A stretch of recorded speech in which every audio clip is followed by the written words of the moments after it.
회개하라 천국이 가까웠느니라. 때가 찾아 우리 예수님께서는 이제 천국을 선포하시기 시작하셨습니다.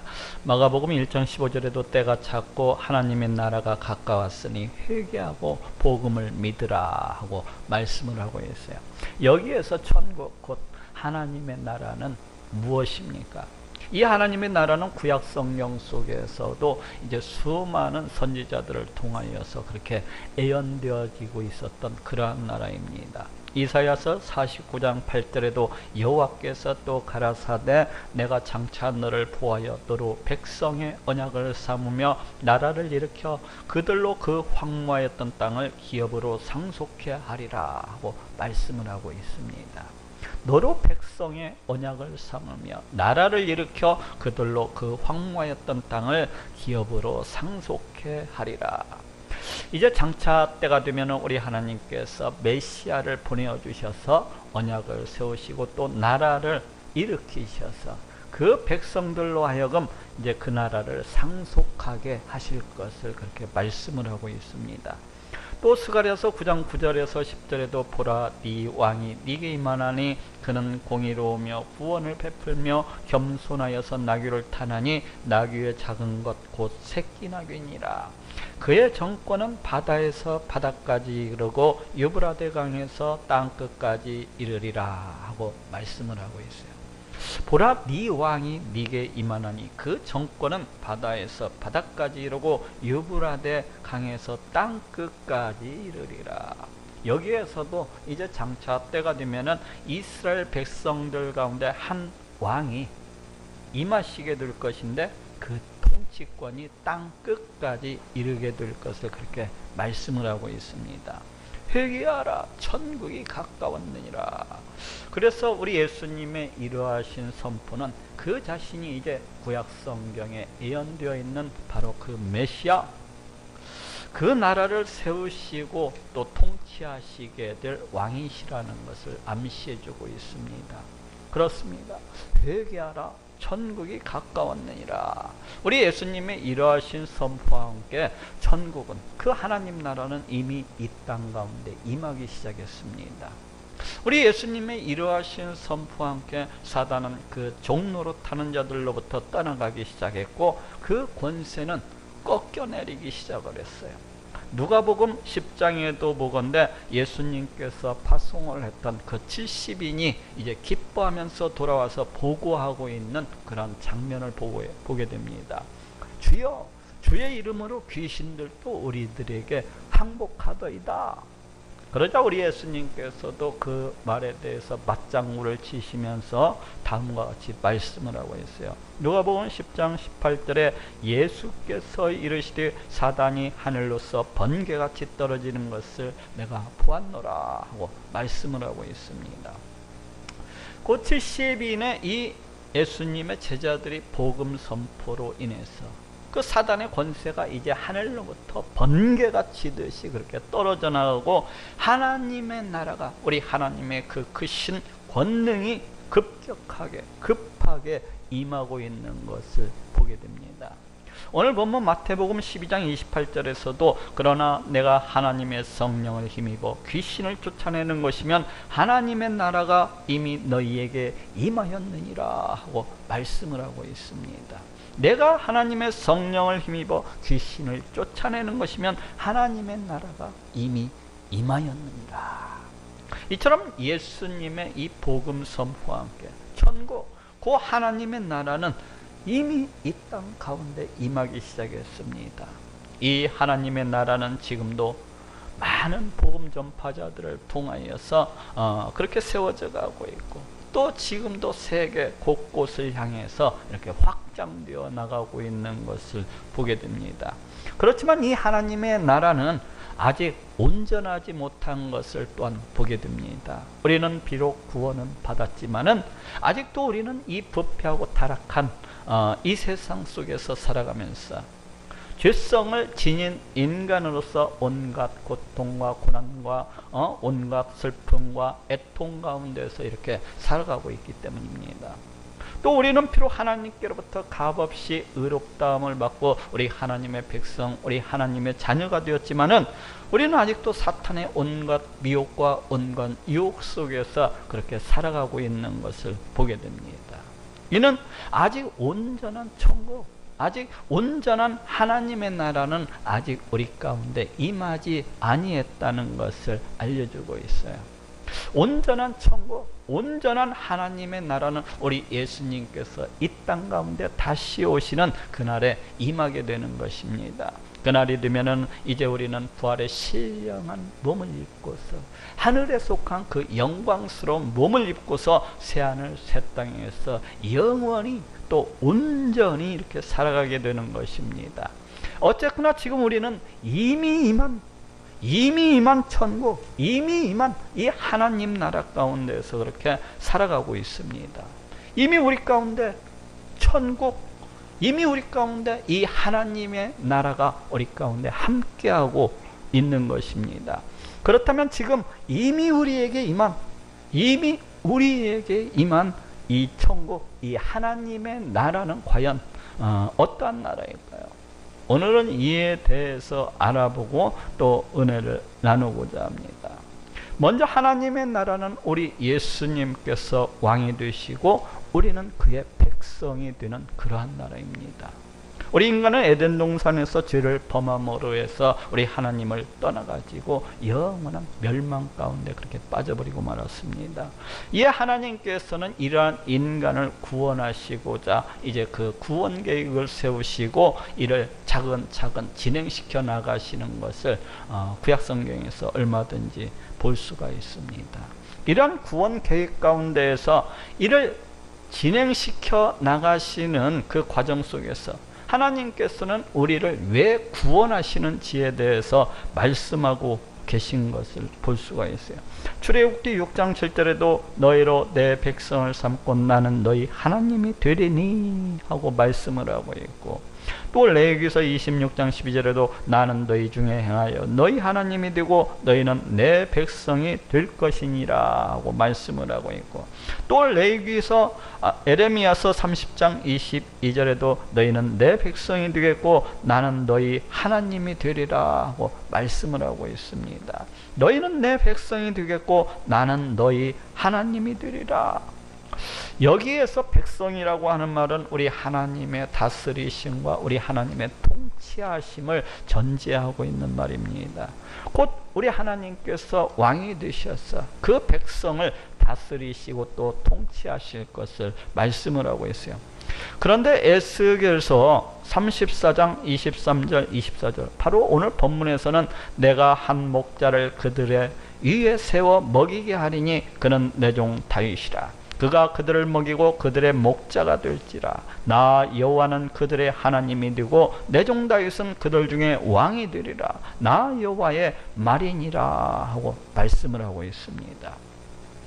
여기에서 다윗이라고 하는 이 사람은 장차 이 땅 가운데 오시는 메시아, 곧 다윗 자손으로서 오시는 그 메시아를 가리킵니다.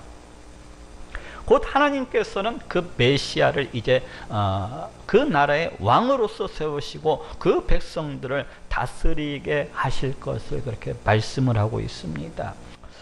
이렇게 우리 하나님께서 세우시는 메시아가 왕으로서 이 땅 가운데 오셔서 그 나라의 백성들을 다스리시고 통치하실 것이라는 것은 구약성경 여러 곳에서도 예언되어지고 있습니다.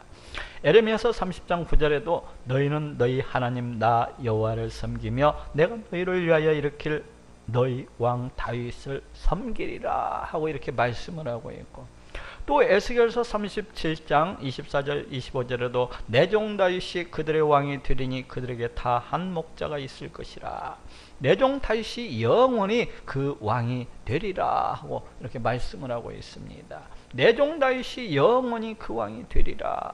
우리 예수님은 성경에 구약성경에 이러한 예언들을 따라서 이 땅에 오신 메시아요 또 왕이 되십니다. 우리 예수님께서는 이 땅 가운데 오셔서 그 복음 전파를 통해서 우리 하나님 나라를 갖다가 이 땅 가운데 세우시고 이제 하나님 보좌 우편에 앉으셨어요. 그리고 예수님은 지금도 우리 하나님 나라의 왕으로서 그 백성들인 우리들을 다스리시고 또 통치하시고 계십니다. 우리를 지켜주시고 보호해주고 계시고 우리의 필요를 채워주고 계시고 우리의 기도를 들어주시고 응답해주시고 계신 것을 볼 수가 있고, 또 우리를 인도해주시고 깨닫게 해주시고 알게 해주시고, 또 우리의 믿음을 북돋워서 더욱더 굳게 이렇게 해주시는 것을 볼 수가 있어요. 또 우리의 구원을 위해서 이 세상 모든 우주 만물을 다 그 뜻대로 다스리시고 주장하시고 통치하시는 것을 볼 수가 있습니다. 지금 우리는 이렇게 하나님 나라의 백성으로서 왕이 되시는 우리 예수님의 그 다스리심과 통치하심 속에서 살아가고 있습니다. 이는 하나님 나라의 가장 큰 특징이라고 할 수가 있어요. 예수님께서 우리의 왕이 되시고, 예수님께서 내 하나님이 되셔서 우리를 지켜주시고 보호해 주시고 우리의 필요를 다 채워주시고 우리의 소원을 만족해 해주시고 우리와 함께 하시는 것, 그러면 우리는 또 그 백성으로서 우리 하나님을, 우리 예수님을 찬양하고 높이고 그 말씀에 순종하면서 그렇게 살아가고, 또 이 세상 것들보다도 하나님을 더 의지하고 이 세상 것들보다도 우리 하나님을 더 사랑하고, 또 내 이름과 내 영광을 위해서 살아가는 것이 아니라 우리 하나님의 이름과 그 영광을 위해서 그렇게 살아가고, 또 내 욕심과 내 탐욕과 그러한 것들을 쫓아서 살아가는 것이 아니라 우리 하나님의 뜻을 쫓아서 그렇게 살아가고, 또 나를 갖다가 자랑하고 나를 갖다가 높이기 위해서 그렇게 살아가는 것이 아니라 우리 하나님을 높이고 우리 하나님을 자랑하기 위해서 그렇게 살아가고, 바로 이것이 우리 하나님 나라의 가장 큰 그런 특징 중에 특징인 것입니다. 바로 이렇게 예수님께서 내 왕이 되시고 우리 예수님께서 내 하나님이 되셔서 나는 그 백성이 되어서 그 백성으로서 그렇게 그 말씀에 순종함으로써 살아가는 것, 바로 이것이 하나님 나라입니다. 우리는 지금 바로 이렇게 이 땅 가운데 이미 임한 이러한 하나님 나라의 백성으로서 살아가고 있는 것입니다. 예수님께서 내 왕이 되시고 우리 예수님께서 내 하나님이 되시고 나는 또 그 백성이 되는 바로 그 천국이 우리의 삶 가운데 함께하고 있는 것입니다. 두 번째로 하나님의 나라는 사랑으로서 넘쳐나는 나라입니다. 인간이 에덴 동산에서 죄를 범한 이유로 이 세상은 정죄함을 받고 약욕 강식과도 같은 그런 세상이 되고 말았습니다. 동물의 세계에서나 볼 수 있듯이 강한 짐승이 힘없는 그 짐승을 사로잡아 먹듯이 우리 인간 세상도 힘이 없는 자를 갖다가 그냥 압박하고 짓누르고 약탈하고 빼앗고 강탈하는 그런 모습을 갖다가 얼마든지 볼 수가 있습니다. 또 그로 인해서 여기저기에서 신음소리와 한탄소리와 그 부르짖는 소리가 그치지 아니하는 것을 볼 수가 있고, 또 약한 자가 피눈물을 흘리면서 그 땅바닥에 주저하면서 애통해하는 것을 얼마든지 이렇게 보게 됩니다. 또 이에도 이 세상 가운데는 미움과 시기와 질투와 다툼과 전쟁과 싸움과 우리 주변에서 이러한 것들이 한순간도 떠나지 않냐고 끊임없이 일어나는 것을 볼 수가 있어요. 심지어는 자기 자신을 창조하고 자기의 모든 소원을 갖다가 다 들어주시고 또 때를 따라서 입혀주시고 먹여주시는 그 하나님을 손가락질하면서 또 때로는 무시하고 조롱을 하면서 강팍함으로 폐역함으로 완악함으로써 그렇게 살아가는 세상이 되고 말았습니다. 조금도 우리 하나님을 사랑할 줄을 모르고 조금도 우리 하나님을 갖다가 높일 줄을 모르고 오직 자기만을 위하고 오직 자기만을 갖다가 사랑하고 오직 자기 자신밖에는 모르는 참으로 무정하고 냉랭한 세상이 되고 말았어요. 그런데 하나님의 나라는 사랑으로 또 사랑으로 또 사랑함으로 넘쳐나는 나라입니다.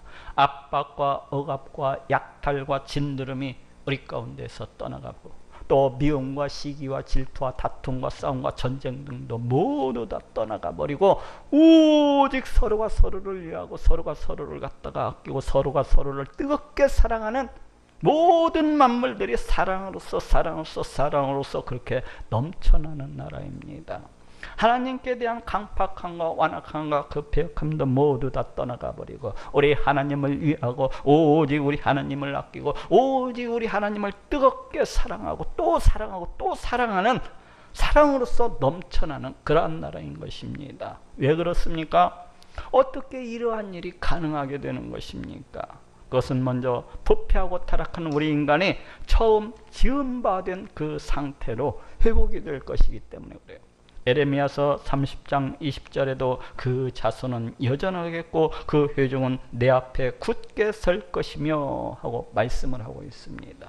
그 자손은 여전하겠고, 여기에서 여전하겠고, 이 말은 직역을 하게 되면은 고대의 상태로 일어나다, 태초 상태로 되다라는 그런 뜻을 가지고 있습니다.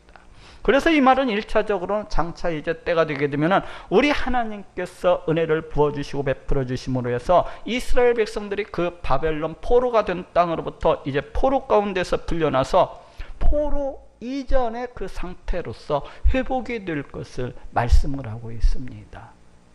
그렇지만 이 말의 궁극적인 그 뜻은 이제 장차 때가 되면 우리 하나님께서 이 세상 가운데 은혜를 베풀어 주심으로 해서 우리 하나님께서 택하신 그 하나님의 백성들이 사탄의 종로로부터 그렇게 풀려나서 사탄의 종로로부터 자유함을 얻고 이제 에덴 동산에서 죄를 지키기 전에 그 상태로 우리를 처음 지으신받은 그 상태로 회복이 될 것을 그렇게 말씀을 하고 있어요. 그 자손은 여전하겠고 그 회중은 내 앞에 굳게 설 것이며, 그래서 이 말씀은 이제 장차 때가 되면은 우리 하나님께서 이 땅 가운데 은혜를 베풀어 주심으로 해서 우리 하나님께서 택하신 그 모든 자들이 사탄의 종로로부터 풀려나서 해방이 되어서 에덴 동산에서 죄를 지키기 이전에 그 상태로서 다시금 이렇게 회복이 되어서 다시금 우리 하나님 앞에 서서 우리 하나님을 찬양하고 높이면서 우리 하나님의 지키심과 보호하심과 그 채워주심 속에서 그렇게 살아가게 되리라는 것입니다. 우리 하나님 앞에 굳게 서서 우리 하나님의 그 시야 속에서 우리 하나님의 그 함께하심 속에서 그와 같이 살아가게 되리라는 것입니다. 이 말씀처럼 우리 인간은 이제 하나님 나라에서는 그 부패하고 그 타락한 우리의 모든 죄성을 갖다가 다 훌훌 버리고 우리 하나님께서 우리를 처음 창조하신 그 상태로서 그렇게 회복이 될 것이기 때문에, 아니 더욱더 좋은 모습으로서 더욱더 신령한 모습으로서 그렇게 회복될 것이기 때문에 그 나라는 우리 하나님을 사랑하고 그 나라는 우리 하나님을 사랑하고 또 사랑함으로 그렇게 넘쳐나게 되는 것입니다. 또 하나님 나라에서 사랑함이 넘쳐나는 이유는 여호와를 아는 지식이 넘쳐나게 될 것이기 때문에 그래요. 여호와를 아는 지식이 넘쳐나게 될 것이기 때문에 이사야서 11장 6절에서 9절에도 그때 이리가 어린 양과 함께 거하며 암수와 곰이 함께 먹으며 사자가 소처럼 풀을 먹을 것이며 젖먹는 아이가 독사의 구멍에서 장난하며 젖된 어린아이가 독사의 굴에 손을 넣을 것이라. 나의 거룩한 산 모든 곳에서 해함도 없고 상함도 없을 것이니 이는 물이 바다를 덮음같이 여호와를 아는 지식이 세상에 충만할 것임이라 하고 말씀을 하고 있습니다. 이는 물이 바다를 덮음같이 여호와를 아는 지식이 세상에 충만할 것임이라. 여기에서 여호와를 아는 지식이라고 하는 것은 그냥 일반적인 우리의 그 어떤 지식을 말하는 것이 아니라 우리 하나님과의 관계 속에서 우리 하나님과의 관계를 통해서 얻어지는 지식, 곧 우리 하나님과의 깊은 교제를 통해서 얻게 되는 그런 경험적으로 알게 되는 그런 지식을 말합니다. 마치 우리가 우리의 삶 속에서 그 남편을 갖다가 아는 것처럼, 마치 우리가 그 삶 속에서 그 아내를 아는 것처럼 그렇게 관계를 통해서 그렇게 경험을 통해서 회복되어지는, 얻어지는 그런 지식이라고 할 수가 있어요. 다시 말해 하나님 나라에서는 우리 하나님과 함께 하심으로, 또 하나님과 교제함으로, 또 우리 하나님과 항상 친밀히 행함으로, 우리 하나님과 항상 동행함으로 해서 그 하나님에 대해서 세세히 낱낱이 자세하게 이제 알아가게 되는 것입니다. 하나님은 어떠한 분이시며, 우리 하나님은 무엇을 기뻐하시고 또 무엇을 싫어하시는 분이시며, 하나님께서 우리를 왜 지으셨으며, 하나님께서 왜 이 세상을 이렇게 다스리시고 통치하시는지, 이런 모든 것들에 대해서 낱낱이 세세히 다 알아가게 되는 거야. 이렇게 하나님에 대해서 우리가 낱낱이 세세히 잘 알아야 우리가 하나님을 아는 것만큼 우리 하나님을 더욱 신뢰할 수도 있는 것입니다. 이렇게 우리가 하나님에 대해서 잘 알아야 그 아는 것만큼 진정으로 그 하나님을 높이고 진정으로 그 하나님을 찬송할 수도 있는 것입니다. 이렇게 우리가 하나님에 대해서 잘 알아야, 우리 하나님이 어떠하신 분인지를 알아야 우리 하나님을 더 뜨겁게 그렇게 사랑할 수도 있는 것입니다. 그렇지 않냐고 우리 하나님이 어떠하신 분인지도 잘 모르면서 어떻게 그 하나님을 갖다가 진정으로 찬양하고 높일 수가 있겠습니까? 어떻게 그 하나님이, 우리가 믿고 있는 하나님이 어떠하신 분인지 잘 알지도 못하면서 어찌 그 하나님을 참으로 의지할 수가 있고 또 뜨겁게 그렇게 사랑할 수가 있겠습니까? 이는 불가능한 일이에요. 하나님을 알지 못한다면 하나님에 대한 진정한 청한, 하나님을 갖다가 참으로 의지하는 것, 우리 하나님을 참으로 사랑하는 것은 참으로 불가능한 일입니다. 우리가 하나님에 대해서 잘 알아야, 우리 하나님을 잘 아는 것만큼 우리가 그 하나님을 신뢰할 수도 있는 것이고 또 의지할 수도 있는 것이고, 우리 하나님을 참으로 진정으로 높이고 찬양할 수도 있는 것이고, 또 더 나아가서는 그 하나님을 뜨겁게 사랑할 수도 있게 되는 것입니다. 그런데 하나님 나라에서는 우리 하나님께서 늘 우리와 함께 하시고 또 동행하실 것이기 때문에, 그래서 하나님 나라에서는 여호와를 아는 지식이 물이 바다를 덮음같이 그렇게 넘쳐나게 될 것이기 때문에, 그래서 그 나라는 참으로 사랑함이 넘쳐나고 또 넘쳐나게 되는 것입니다. 물이 바다를 덮음같이 우리 하나님의 사랑이 우리 하나님의 나라에서는 넘쳐나고 또 넘쳐나게 되는 거야. 또 하나님 나라에서 사랑이 이렇게 넘쳐나게 되는 이유는 하나님께서 친히 그 모든 만물을 다스리시고 또 인도하시고 훈계하실 것이기 때문에 그래요. 이사야서 2장 4절에도 그가 열방 사이에 판단하시며 많은 백성을 판결하시리니, 무리가 그 칼을 쳐서 보습을 만들고 그 창을 쳐서 낫을 만들 것이며, 이 나라와 저 나라가 다시는 칼을 들고 서로 치지 아니하며 다시는 전쟁을 연습지 아니하리라 하고 말씀을 하고 있습니다. 그가 열방 사이에 판단하시며 많은 백성을 판결하시리니, 여기에서 판결하시리니는 꾸짖다, 징계하다라는 그런 뜻을 가지고 있어요. 그래서 이 말씀은 우리 하나님께서 친히 그 열방을 주관하시고 다스리시고 또 많은 백성들을 갖다가 징계하듯이, 마치 훈계하듯이 그렇게 인도하시고 또 가르치시고 또 이끄실 것을 말씀을 하고 있습니다. 다시 말해서 우리 하나님께서 친히 주장하시고 인도하실 것을 말씀을 하고 있어요. 그래서 이 하나님의 나라에서는 다시는 미움과 시기와 질투와 다툼과 싸움과 전쟁 등이 있지 아니할 것이라고 그렇게 말씀을 하고 있습니다. 이처럼 이 하나님의 나라는 그 백성들이 처음 지음받은 그 상태로서 회복이 되어지고, 또 물이 바다를 덮음같이 여호와를 아는 지식이 넘쳐나게 되고, 또 하나님께서 친히 그 백성들을 주관하시고 다스리시고 또 인도하실 것이기 때문에 이 하나님의 나라는 사랑으로 그렇게 넘쳐나게 되는 것입니다. 우리는 이미 이 하나님 나라의 백성으로서 우리 가운데 이미 임한 이 하나님 나라 가운데서 그렇게 살아가고 있는 것입니다.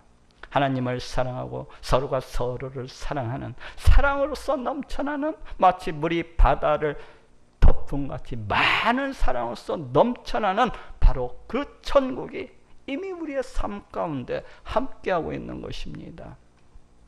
세 번째로 하나님의 나라는 평강으로서 넘쳐나는 나라입니다.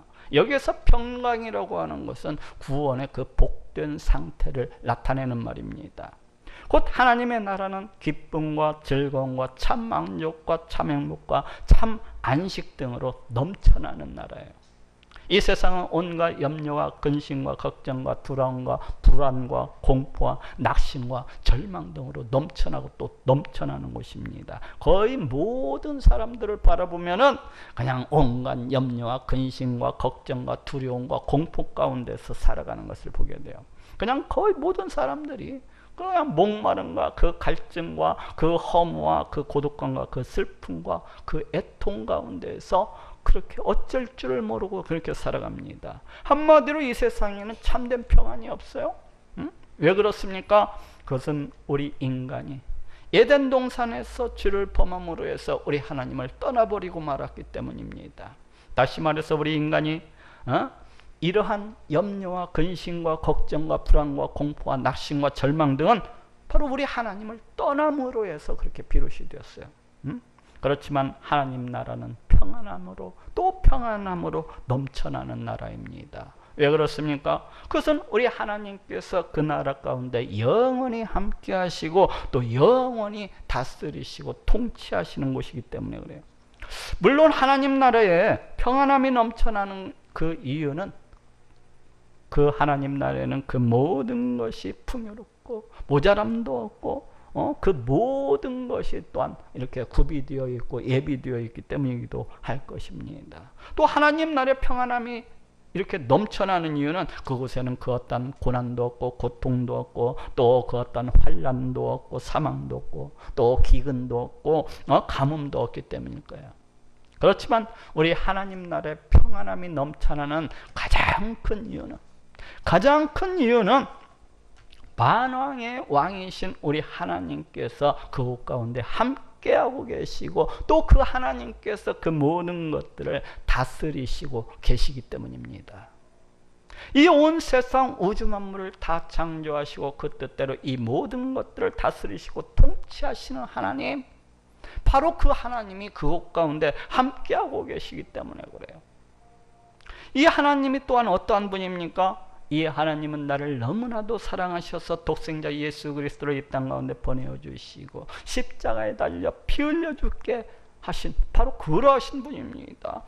나를 너무나도 사랑하시고 또 사랑하시는 바로 그 하나님이 그곳 가운데 함께하고 또한 그 모든 것들을 다스리시고 계시기 때문에 하나님은 천국은 이 하나님께서 비롯되는 그한 평안으로서 넘쳐나게 되는 것입니다. 곧 하나님 나라에 우리 하나님 나라의 평안함으로 또 평안함으로 이렇게 넘쳐나게 되는 것은 만왕의 왕이신 우리 하나님께서 그 가운데 함께 하시기 때문이고 또 영원히 다스리시고 통치하시기 때문입니다. 곧 하나님 나라의 평안이라고 하는 것은 우리 하나님께로부터 우리 하나님께서 함께 하심으로부터 그렇게 비롯되는 것이라고 할 수가 있습니다. 자, 바울을 바라보십시오. 바울이 그 빌립보 감옥에 갇혀 있으면서도 손발에 착고가 채워지고 실컷 두들겨 얻어맞고서 그 감방 가운데 그렇게 잡혀 있었으면서도 감사와 찬양을 드릴 수 있었던 것은 우리 하나님께서 그 자신과 함께하고 계시다는 그런 믿음이 있었기 때문에 그래요. 또 바울이 로마 감옥으로 그 이송될 때에도 그 바다 가운데서 풍랑을 만나서 다 죽게 되었을 때에도 그 모든 사람들이 그 죽음의 두려움과 공포 가운데서 떨고 있는데도 불구하고 그 가운데서도 바울만이 홀로 평안함을 누릴 수 있었던 것은 우리 하나님께서 그 자신과 함께하고 계시다는 그런 믿음이 있었기 때문이었습니다. 또 다윗 왕이 사울 왕으로부터 쫓기는 그런 생명의 위협을 당하면서도 그 생명의 위협을 당하는 그런 고통과 환난 가운데에서도 평안을 누릴 수 있었던 것도 그것 또한 우리 하나님께서 만왕의 하신 우리 하나님께서 그 자신과 함께하고 계시다는 그런 믿음이 있었기 때문입니다. 이처럼 평안이라고 하는 것은 만왕의 왕이신 우리 하나님께로부터 비롯되는 것입니다. 이처럼 평안이라고 하는 것은 만왕의 왕이신 우리 하나님께서 우리와 함께하고 계심으로 해서 비롯되는 것입니다. 또 예수님은 평강의 왕으로서 이 땅 가운데 오셨어요. 곧 예수님은 우리를 구원해 주심으로 또 성령을 통해서 우리와 함께 하심으로 우리에게 평강을 주시는 평강의 왕이 되십니다. 이러한 예수님은 요한복음 14장에서 성령을 보내어 주실 것을 말씀을 하시면서 다음과 같이 말씀을 하고 있습니다. 요한복음 14장 27절에 평안을 너희에게 끼치노니 곧 나의 평안을 너희에게 주노라. 내가 너희에게 주는 것은 세상이 주는 것과 같지 아니하리라. 너희는 마음에 근심도 말고 두려워하지도 말라 하고 말씀을 하고 있습니다. 평안을 너희에게 끼치노니, 여기에서 끼치노니는 보내다, 급파하다라는 그러한 뜻을 가지고 있어요. 곧 우리 예수님께서 보내시는 성령, 그 성령 하나님께서 우리 가운데 함께 하시게 되면은 우리 가운데 평강이 넘쳐나게 될 것을 말씀을 하고 있습니다. 성령 하나님께서 우리 가운데 함께 하시게 되면은 우리 가운데 평강이 넘쳐나게 될 것을 말씀하고 있어요. 여기에서도 이처럼 평안이라고 하는 것은 우리 하나님께서 우리와 함께 하시는 것으로부터 비롯되어지는 것이라는 것을 알 수가 있습니다. 우리 하나님께서 나와 함께하고 계시기 때문에 내 안에 평안함이 넘쳐나게 되는 것입니다. 그래서 하나님 나라는 평안함이 넘쳐나게 되는 것입니다. 왜냐하면 평강의 왕이신 우리 예수님께서 그 나라의 왕으로서 영원히 그 나라 가운데 함께하고 계시기 때문이고, 또 왜냐하면 우리 성자 하나님이신 우리 예수님께서 그 나라의 왕으로서 그 나라를, 그 천국을 영원히 다스리시고 통치하시고 계시기 때문입니다. 이처럼 하나님의 나라는 평강으로 또 평강으로 넘쳐나는 나라입니다. 이처럼 하나님의 나라는 참 기쁨과 참 즐거움과 참 만족과 참 행복과 참 안식 등으로 그렇게 넘쳐나는 나라입니다. 예수님은 이러한 하나님의 나라를 성경 여러 곳에서 이제 큰 잔치를 이렇게 큰 잔치에 비유해서 설명하고 있는 것을 볼 수가 있습니다. 큰 잔치가 어떻습니까? 보통은 막 그 먹을 음식들이 산의 진미가 넘쳐나고 그 잔치 가운데는 기쁨과 즐거움이 넘쳐나고 웃음꽃이 막 활짝 피어나는 것을 볼 수가 있습니다. 여기저기서 풍악이 울려 넘치고 노랫가락이 흘러 퍼지고 덩실덩실 춤을 추면서 그 즐거움과 그 기쁨이 그 잔치 가운데 이렇게 넘쳐나는 것을 볼 수가 있어요. 그 잔치 가운데는 그 어떤 염려도 없고 근심도 없고 걱정도 없고 불안도 없고 두려움도 없고 오직 기쁨과 오직 즐거움만으로 오직 평안함만으로 넘쳐나는 것을 보게 됩니다. 바로 하나님 나라는 이와 같은 곳입니다. 하나님 나라는 바로 이와 같이 큰 잔치와도 같은 것이에요. 우리는 이미 이와 같은 나라의 백성으로서 또 이미 우리 가운데 임한 바로 이러한 하나님 나라 가운데서 살아가고 있는 것입니다. 평강으로 넘쳐나는, 많은 평강으로 넘쳐나는 바로 그 천국이 이미 우리의 삶 가운데 함께하고 있는 것입니다. 마지막으로 하나님의 나라는 생명으로 넘쳐나는 곳입니다. 여기에서 생명이라고 하는 것은 우리 하나님과의 그 관계성을 일컫는 말입니다. 곧 에덴 동산에서 인간이 죄를 범하고 하나님께로부터 그 사망이라는 정죄함을 받았을 때에 여기에서 이 사망이라고 하는 것은 1차적으로는 육체적인 그런 죽음을 말하지만은 또한 2차적으로는 영적인 사망, 우리 하나님과의 그 관계 단절을 갖다가 일컫고 있는 말입니다. 그렇지만 궁극적으로는 둘째 사망, 곧 하나님과의 영원한 관계 단절이라고 할 수 있는 이 지옥 불목 가운데 던져지는 것을 의미하고 있습니다. 그래서 여기에서 생명이라고 하는 것은 이런 사망과는 반대로 우리 하나님과의 관계 회복, 더 나아가서는 우리 하나님과의 관계 지속을 의미를 해주고 있습니다. 요한복음 17장 3절에서도 영생은 곧 유일하신 참 하나님과 그의 보내신 자 예수 그리스도를 아는 것이니이다 하고 말씀을 하고 있어요.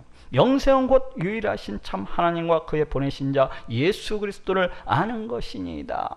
여기에서 안다고 하는 것은 그 어떤 지식적인 암만을 갖다가 의미하는 것이 아니라 더 나아가서는 우리 하나님을 찬양하고 높이고 또 더 나아가서는 하나님께서 보내주신 그 예수 그리스도를 메시아로 우리 성자 하나님으로서 그렇게 믿고 쫓고 따르는 것을 말합니다. 그래서 영생이라고 하는 것은 이처럼 우리 하나님을 섬기고 또 우리 하나님께서 보내주신 자 예수 그리스도를 믿고 따르는 그 하나님과의 관계성을 나타내고 있다는 것을 알 수가 있어요. 또 예수님은 요한복음 10장 10절에서도 내가 온 것은 양으로 생명을 얻게 하고 더 풍성히 얻게 하려는 것이니라 하고 말씀을 하고 있습니다. 내가 온 것은 양으로 생명을 얻게 하고 더 풍성히 얻게 하려는 것이라. 아니 대체 생명을 풍성하게 이게 얻게 한다는 것이 도대체가 무슨 말입니까? 이는 우리 예수님이 하나님과 우리와의 관계를 회복시켜 주시고 더 나아가서는 우리 하나님과의 관계를, 우리와 하나님과의 관계를 더욱더 친밀히 해주시는 그러한 분이시라는 것을 의미를 하고 있습니다. 여기에서도 생명이라고 하는 말은 우리 하나님과의 그 관계성을 가리키고 있다는 것을 알게 됩니다. 이처럼 하나님의 나라는 생명으로 넘쳐나는 나라예요. 다시 말해서 하나님의 나라는 하나님과 그 백성들 간의 관계가 매우 친밀하고 매우 긴밀한 그런 나라입니다. 하나님께서 그 백성들과 늘 함께하고 계시고 우리 하나님께서 그 백성들과 늘 가까이 하고 계시고 우리 하나님과의 그 긴밀한 교제, 그 뜨거운 교제, 그 친밀한 교제가 끊임없이 이루어지는 그런 나라이기 때문에 그래요. 이사야서 65장 24절에서도 그들이 부르기 전에 내가 응답하겠고 그들이 말을 마치기도 전에 내가 들을 것이며 하고 말씀을 하고 있습니다. 그들이 부르기 전에 내가 응답하겠고 그들이 말을 마치기 전에 내가 들을 것이며, 그날에는 하나님과 그 백성들의 그 관계가 매우 긴밀하고 매우 친밀하게 될 것을 말씀을 하고 있어요. 다시 말을 하면은 그날에는 생명이 넘쳐나고 또 넘쳐나게 될 것을 말씀을 하고 있습니다. 이사야서 65장 20절 22절에도 거기는 날수가 많지 못하여 죽는 유아와 수완이 차지 못한 노인이 다시는 없을 것이라. 이는 내 백성의 수완이 나무의 수완과 같겠고 하고 말씀을 하고 있습니다. 다시 말해 하나님 나라에서는 다시는 죽는 것이 없고 그 백성들의 수완이 나무의 수완만큼이나 길고 길어서 영원히 그렇게 살게 될 것을 말씀을 하고 있어요. 다시 말을 하면은 하나님과 그 우리와의 관계가, 하나님과 그 백성 간의 관계가 영원히 지속될 것을 말씀을 하고 있습니다. 하나님과 그 백성 간의 관계, 그 생명이 영원히 그렇게 지속될 것을 말씀을 하고 있어요. 이처럼 하나님 나라는 영원한 생명으로서 넘쳐나는 나라입니다. 우리는 이미 이러한 하나님 나라 가운데 참여하고 있습니다. 이미 사망에서 생명으로 옮기움을 받은 것이라고 할 수가 있어요. 요한복음 5장 24절에도 내가 진실로 너희에게 이르노니 내 말을 듣고 또 나 보내신 이를 믿는 자는 영생을 얻었고 심판에 이르지 않으니 사망에서 생명으로 옮겼느니라 하고 말씀을 하고 있습니다. 믿는 자는 영생을 얻었고 사망에서 생명으로 옮겼느니라. 이처럼 우리는 이미 영원한 생명으로서 넘쳐나는 영원한 생명으로서 넘쳐나는 그 하나님 나라 가운데 참여하고 있는 것입니다. 그래서 요한복음 11장 25절 26절에도 예수께서 가라사대 나는 부활이요 생명이니 나를 믿는 자는 죽어도 살겠고 무릇 살아서 나를 믿는 자는 영원히 죽지 아니하리니 하고 말씀을 하고 있습니다. 나를 믿는 자는 죽어도 살겠고 무릇 살아서 나를 믿는 자는 영원히 죽지 아니하리니. 우리 예수님을 믿는 자는 죽어도 부활의 그 몸으로서 하늘에 속한 그 신령한 몸으로서 다시 살게 될 것을 말씀을 하고 있습니다. 또 예수님의 재림 때까지 살아서 믿는 자는 우리 예수님께서 재림하시는 그날에도 살아있는 자는 죽임을 당하지 아니하고 호련히 신령한 몸으로 변화되어서 영원히 이렇게 살아가게 될 것을 말씀을 하고 있습니다. 이처럼 우리는 이미 영원한 생명으로서 넘쳐나는 이 하나님 나라에 참여를 하고 있는 것입니다. 영원한 생명으로서 넘쳐나는 바로 그 천국이 우리의 삶 가운데 함께하고 있는 것입니다. 자, 따라해 봅시다. 하나님의 나라가 이미 너희에게 임하였느니라. 이미 하나님의 나라가 우리의 삶 가운데 함께하고 있습니다. 그 하나님의 나라는 우리 예수님께서 왕이 되시고 우리 예수님께서 내 하나님이 되시고 나는 그 백성이 되는 그런 나라입니다. 그 하나님의 나라는 온통 사랑함으로 넘쳐나고 그 하나님의 나라는 온통 평강으로서 넘쳐나고 또 온통 생명으로서 영원한 생명으로서 넘쳐나는 그러한 나라입니다. 그렇지만 아직 완전한 하나님의 나라는 아직 이 땅 가운데 임하지 않은 것을 보게 됩니다. 완전한 하나님의 나라는 우리 예수님의 재림의 때에 부활의 신령한 몸을 입고 이제 새하늘 새 땅 가운데 임하게 되는 것입니다. 그날이 속히 오기를 고대하면서 그 나라의 백성으로서 이미 이 땅 가운데 임한 천국을 갖다가 누리시고 그 천국 안에서 살아가시는 모든 분들이 되시기를 우리 예수님의 이름으로 축원합니다.